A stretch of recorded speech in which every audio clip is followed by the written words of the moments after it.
Remember fast Volvos? The 850 T5, the British Touring Car Championship? Well, the new Chinese-owned Volvo does remember, which is why it's toying with the idea of a new high-performance sub-brand called Polestar. And no, it has nothing to do with pole dancing and everything to do with neck-bending acceleration. So, meet the S60 Polestar. It's like nailing a crack pipe and watching Wallander.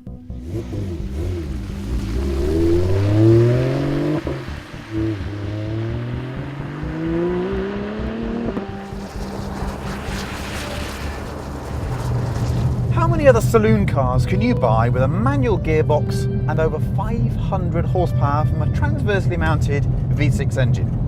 If you tell me there's another one apart from the Volvo Polestar, I'll say you're lying.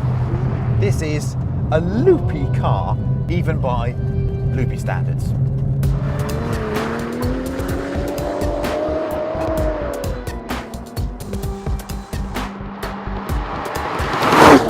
At its heart is a standard S60 T6 motor, but they've played around with it, new rods, I think the pistons are the same, standard crank, but all sorts of other stuff going on. A massive Garrett turbo working at 1.5 bar, and they've squeezed, wait for this, 508 horsepower and 424 foot-pounds of torque from it. It makes for a rather un-S60 driving experience. Let me get around this corner and then give you an idea of what we're talking about, because this is an extremely exciting car. Yes, that is oversteer, and now we get going. It's extraordinary. We're now doing 125 miles an hour. Why has Volvo built this car? It's quite simple. It's an exercise, it's a study to see whether Volvo can get back into the fast car market, and we are imploring them to do so, because you remember the heritage, you remember T5, T5R, estate racing cars, things bouncing over curbs. They were great days, and Volvo sold more cars because it made fast cars. Of course, it's snowy and slushy and not an ideal way to drive a car like this that's riding on Michelin Pilot Supersport tyres. What I can tell you about the car is it's got pretty decent electric power steering. Gearbox is a bit notchy, but do you know what? In this day and age, to be offered this stick thing here and those pedals down on the floor is such a privilege that I'm not going to complain about that. It's agile, it's got some very expensive Öhlins dampers that feel quite sophisticated in that the car's got lots of support, so it's firm, but it's not too crashy in terms of ride. And the performance, we've got some proper old school lag going on here, so not much happens below about 3, and then at about 3.5, it just takes off. And it's very, very fast indeed. And it's accompanied by a lovely, exciting V6 noise. The other thing you need to know about the Polestar is the price. There are plans to make, I think, 6 of these cars, and they will be £200,000. That's because they're very rare, because they're out there for specialised, I suppose, Volvo cognoscenti that want to own one of these kind of development models. But just imagine if this car was a bit less than the forthcoming M3, but still had 500 horsepower. That would be interesting.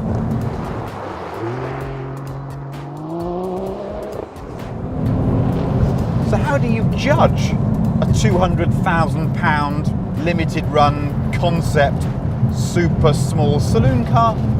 Well, you get the best super small saloon car on the market that's made, unsurprisingly, by a German company, and you put them together just to find out how wide of the mark the S60 is, if at all.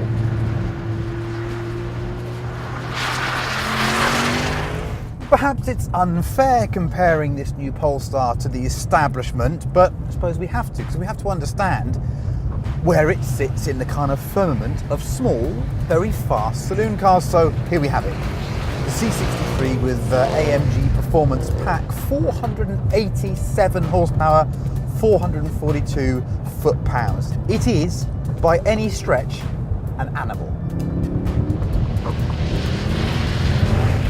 On normal summer tyres, on quite a bit of snow, it's a bit ridiculous. But what a great little car. It does so many things so well. The steering is delicious. The chassis is just right. It's got a really nice balance on the road. It's a It's quite an agile car, and yet it can be very relaxing. And if you want to do sort of skiddy stuff, well, this one has the optional differential. So it will skid pretty much all day long, as you can now see. Because that's right, we're still oversteering. We're still oversteering. We're still oversteering. Yep, we're still oversteering. We're still oversteering. No, we're going straight. Oh no, we're oversteering again. We're oversteering again. Right, we're oversteering again. That's what happens when you've got one of these things and you drive on a bit of snow. This is not a very objective test today because it's not ideal in snow. And AMG should not be charging 1,600 quid for an optional locking differential, because this car is 56 basic, but the one has tested 72 grand. I suppose it's cheaper than 200, isn't it?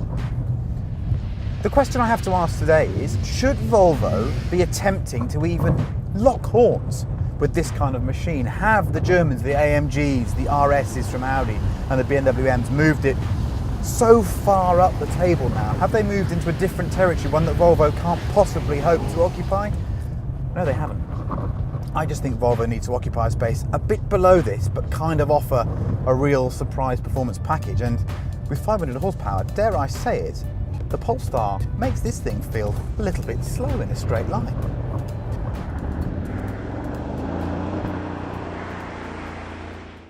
And rather handily, Volvo has Robert Dahlgren, ex-World Touring Car driver, on hand to drive the S60 Polestar. I'm still in the Mercedes. The only way to see just how quick that thing is to have a drag race, right?